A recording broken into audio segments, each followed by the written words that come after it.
Kimmie. Hey, alright, so for my photography class, a group and I have to interview someone for something called Roadtrip Nation. Would you be interested? Monday around 4? Alright, that sounds great. Alright, thanks Jason, we'll see you then. I'm Kimmie and I'm a junior walking out of high school, and I really am looking forward to interviewing Jason because music has always played a huge role in my life, and I'm hoping that seeing someone who is a part of the music industry will inspire me to follow my dream.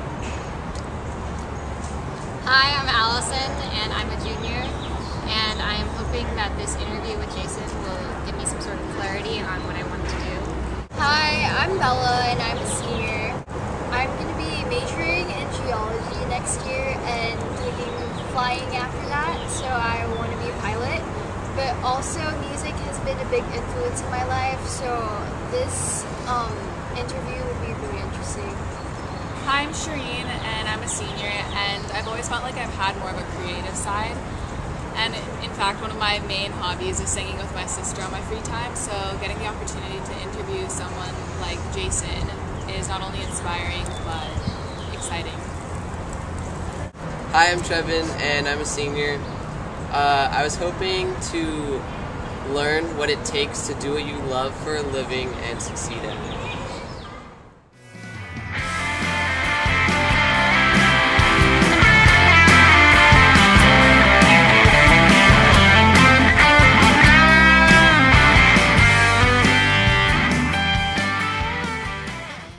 We're about to go in Old Town Pasadena. Your left. Hi. I'm Bella. I'm Jason. I'm Shereen. Hi, nice to meet you. I'm Allison. Hi, Allison. That's me. Hi. Hey. Hi, Jason.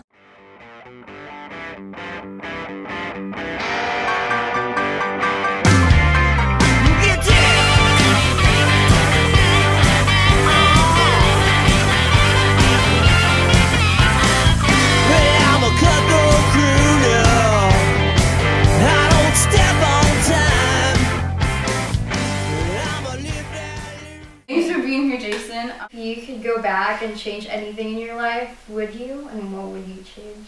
No, I've thought about that many times. I would never change. I've always said no regrets, and I would never change anything because I am a firm believer that even bad choices not only teach you things, obviously that's an old cliche, but put you on paths that you might not otherwise have been on. And I don't know if it's meant to be, but that's just the way it is, and that's the way it goes, and I'm totally fine with it, whether it's good or bad, so no, I wouldn't change anything.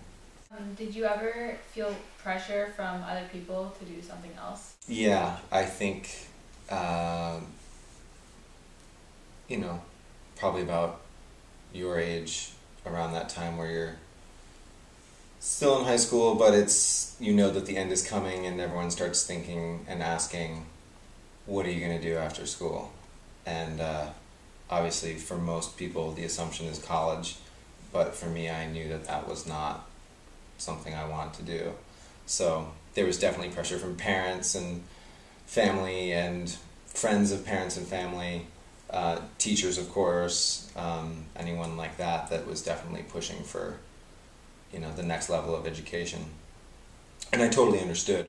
I just knew it wasn't for me. So I definitely felt pressure there. And then when I did choose my path to play music, which was my original sort of dream, I guess you could say, was to play music as a professional musician, there was of course those same sets of people that were saying, that's not safe, it's not a good choice, it's, what if you fail?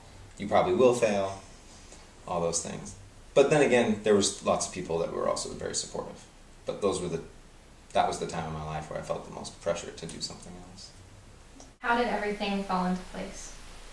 Because I decided, and this is something that my mother taught me, and extremely valuable lesson, to be totally honest, I moved out of LA, moved back to the East Coast because I was so depressed out here and just had no idea what to do. I was so lost and confused.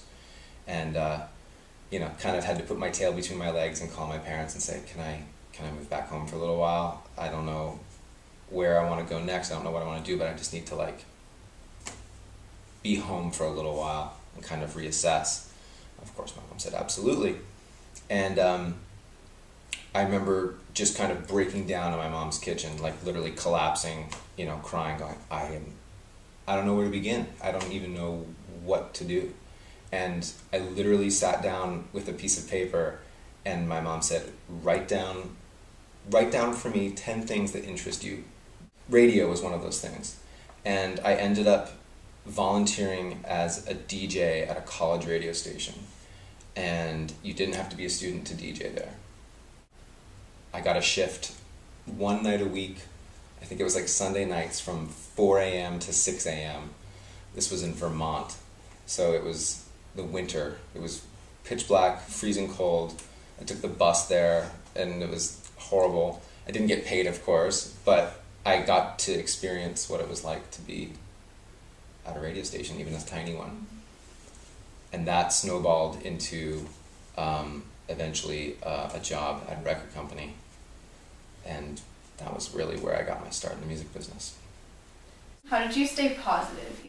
I've always followed my gut, and that was the only thing I had. You know, my gut told me that doing what I loved was more important than what someone else thought I should do, or what was going to make me the most money, or what was the safest course, or what had the least amount of risk. I would rather personally fail at something that I really enjoy doing or really wanted to do than be more successful at something that I wasn't that interested in. So it was never a question for me. Do you have any advice for us? Yeah, go to school. No, I don't know. The one thing that has, and this is what we were just talking about, that has guided me through my career, even when I decided to stop playing music, that was a hard thing to accept, that my lifelong dream was not really what I wanted to do anymore.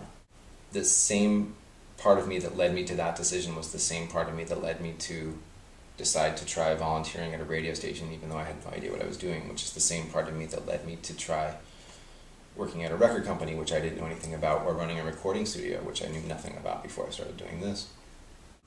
Was my gut, that instinct that just feels right to you, that inner voice that speaks to you and tells you that I like that feels good, that feels right. You have to follow that. And there was a couple times and in my career where I could hear that voice, and I knew what was the right thing to do, and I knew what I really wanted to do, but I went against it. There was almost 2 exact specific times I can distinctly remember where that happened, and I don't want to say I regretted it, because one of you asked me about regrets, because I learned from it, so that's why I don't regret it. But both times I realized that I needed to have listened to my gut. Go with your gut, that's all I can tell you. After the interview, I think Jason really inspired me to aim for what I really want and what I really enjoy to do, rather than having to go for what really gives a lot of money. The interview taught me not to let anyone change who I was or who I am, and never to lose hope in what you want to do. After interviewing Jason, he taught me that everything happens for a reason, and your path is not meant to be one that's so smooth. In fact, the struggles are what help you have the greatest outcome and the greatest amount of happiness. I thought that the interview with Jason was really inspiring, and I learned that I could do something that I want, and then the money will come after that, so I don't really necessarily have to do something in order to get money, because then I might not be as happy. Hearing Jason talk was really inspiring, and I think the main thing that stuck with me was when he told us that we're young and we have nothing to lose. So, and knowing that he made it in the music business is also extremely inspiring to me, because I know that that's what I want to do with my life. Well, I'm so glad that I tried it. I can't imagine who wouldn't want to. I mean, just the idea is so foreign to me, not trying something that you want to do so badly because you're afraid you might fail at it. Why not? When you're young especially, you have nothing to lose.